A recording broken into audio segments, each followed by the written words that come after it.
There's still an awareness that Oregon is a very special place, and we're all lucky to be part of it. We're more independent, we're more open to fresh, different ideas of handling, particular problems. We can be very serious without taking ourselves that seriously.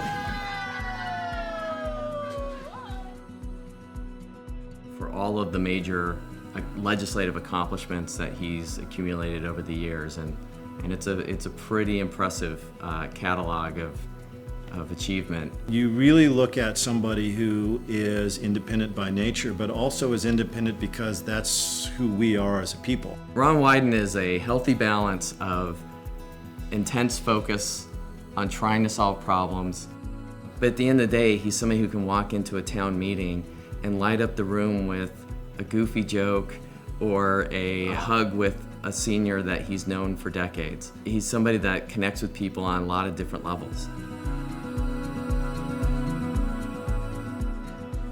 If I was to think through who'd been a statesman and what made them one, common sense, a concern for the future, and an imagination. Those would be the kind of traits I'd probably think of first. Tom McCall comes to mind immediately. Tom McCall wanted Oregon to always be out front. He wanted Oregon to always lead. Oregonians to this day still benefit from what he did to keep special places open to all. This may sound corny, but this activist loves Oregon more than life. He can't have both very long, but the trade-off with me is perfectly okay. I think Ron Wyden has drawn a lot of his inspiration and, frankly, know-how on how to be a successful politician and public servant from working with Wayne Morris at a very young age. Against all the odds, all of the powerful figures in the news media, Lyndon Johnson, he said that it was wrong to be in Vietnam. When I took my oath of office in the Senate of the United States, I didn't become the property of the Republican Party. My job, as I told the people in my state in both campaigns, was to sit in the Senate as a free man. I'm going to exercise an honest independence of judgment on the merits of issues as I see them. And he took a lot of political, heat for it, and he responded by saying it was wrong. Every time I've been in his office, I've always looked to make sure that Wayne Morris, that really young Ron Wyden photo was there. For me as an Oregonian, that means something. It means something that you can be an upstart in politics and you can actually accomplish great things. It just came to symbolize Wayne Morris. It was beautiful out, as you can tell, and he was writing and thinking. That's what he did so well. And I had a chance to just spend a little time daydreaming. I often get called the senior senator now. And I point out there was really only one senior senator. That was Mark Hatfield. We must go to the source of our own greatness. That requires the courage to look in the mirror and see ourselves as we are perceived by others. It is the same with individuals as it is with nations.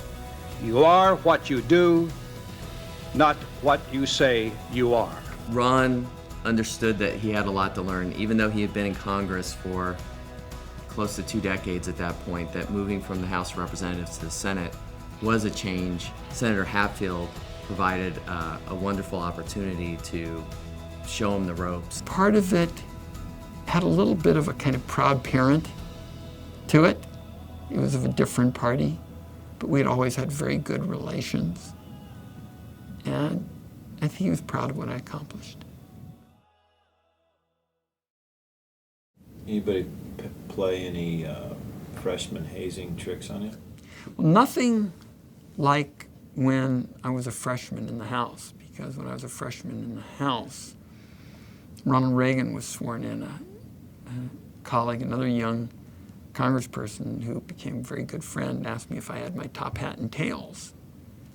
And I said, gee, I didn't know I had to have one. He said, absolutely. You got to go out and rent one. And I said, you sure I wear it? Absolutely, you got to do it. And there were two people on that stage in 1981 in a top hat and tails. One of them was Ronald Reagan. The other was Ronald Wyden. And my colleagues were just howling. They were purple. They were laughing so hard. Ryan, if you're watching this, I say, bring out the top hat and tails. I was on Ron Wyden's staff from 1993 through 1998. I worked for him in both the House of Representatives and in the Senate. You think of 100 senators of the world's most exclusive club. There's a lot of different personalities there, but there are none like Ron Wyden as far as approachability. Somebody who does hundreds of town hall meetings, who will go to the farthest reaches of the state to meet with constituents and share opinions, and maybe not always agree with them, but will always listen. I think that's pretty rare. Jay Rockefeller said this to a friend once, about me. He said, I don't agree with Ron about everything. He always comes to play. I thought that was the best compliment I ever had. Every single day, he has constituents across Oregon who need help trying to solve a problem with the federal government. And Ron Wyden has established, I think, really the gold standard in constituent service for members of Congress.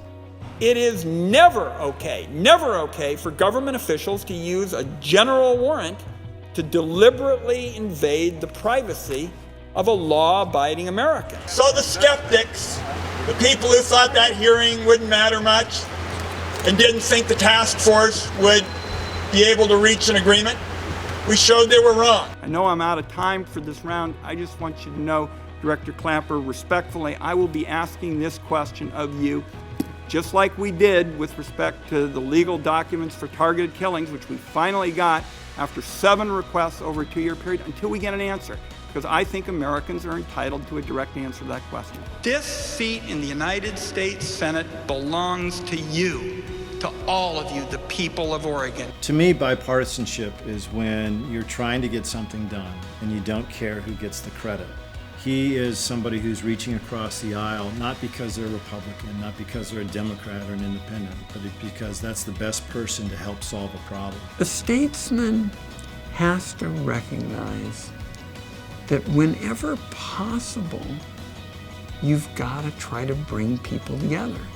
Because if you want to make lasting change, that's always the best way to do it, to get everybody invested and get everybody on the program. But sometimes a statesman has got to be willing to stand alone.